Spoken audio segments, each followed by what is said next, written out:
उनके निरीक्षण के बाद जो सैनिक भर्ती किए जाते थे, उनके निरीक्षण के बाद मर्तर्ब कहलाते थे। और इनका एक और भी कुछ और उपलब्धियां थी। आर्थिक उपलब्धियों में से साहना ए मंडी नामक बाजार की स्थापना की थी। साहना ए मंडी,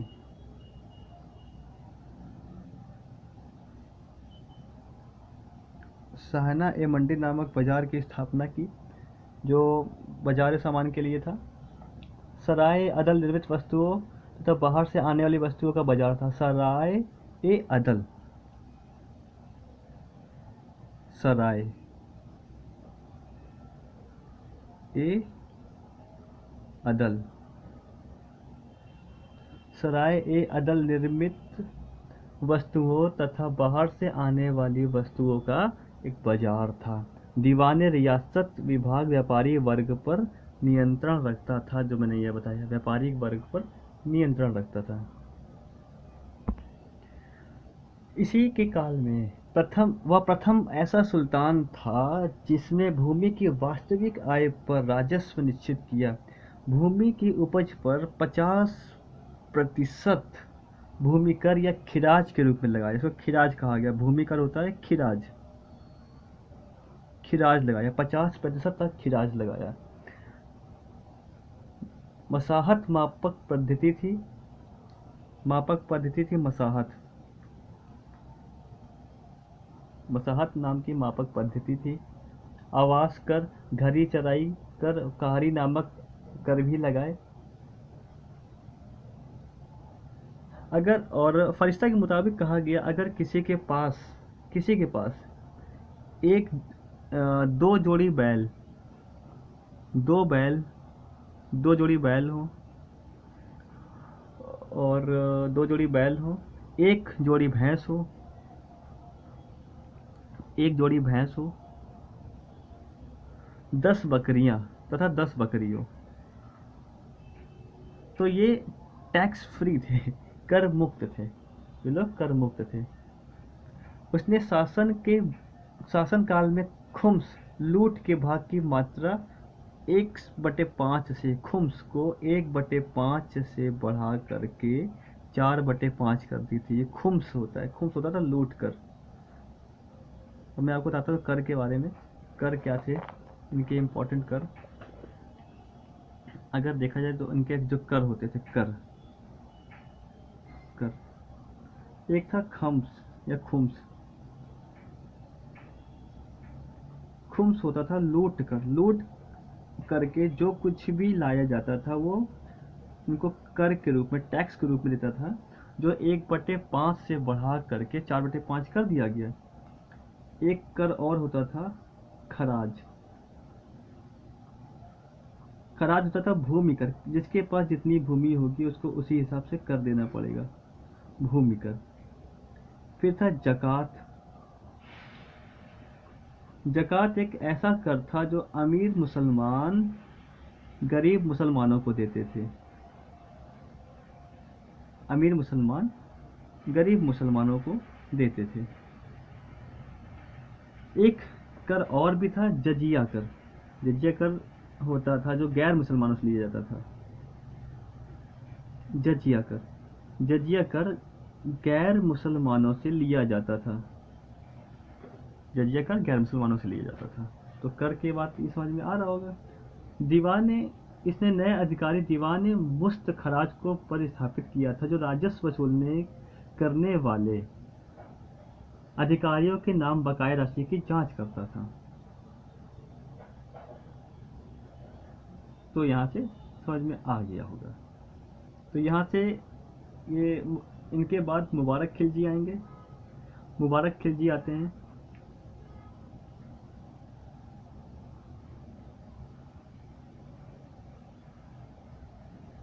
मुबारक खिलजी,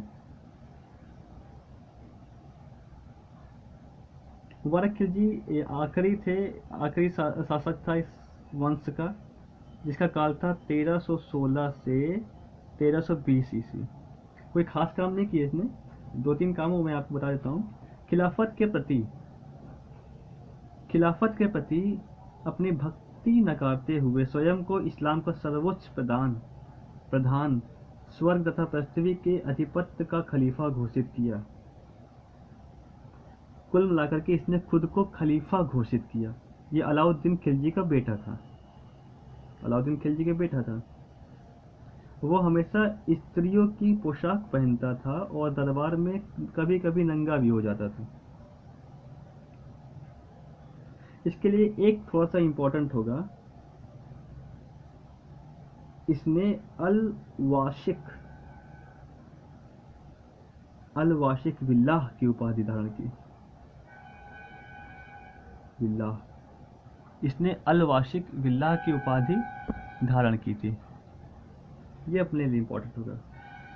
मुबारक की हत्या के बाद नसीरुद्दीन खुसरो शाह गद्दी पर बैठा। दिल्ली सल्तनत की गद्दी बैठने पर वह मात्र एक हिंदू था।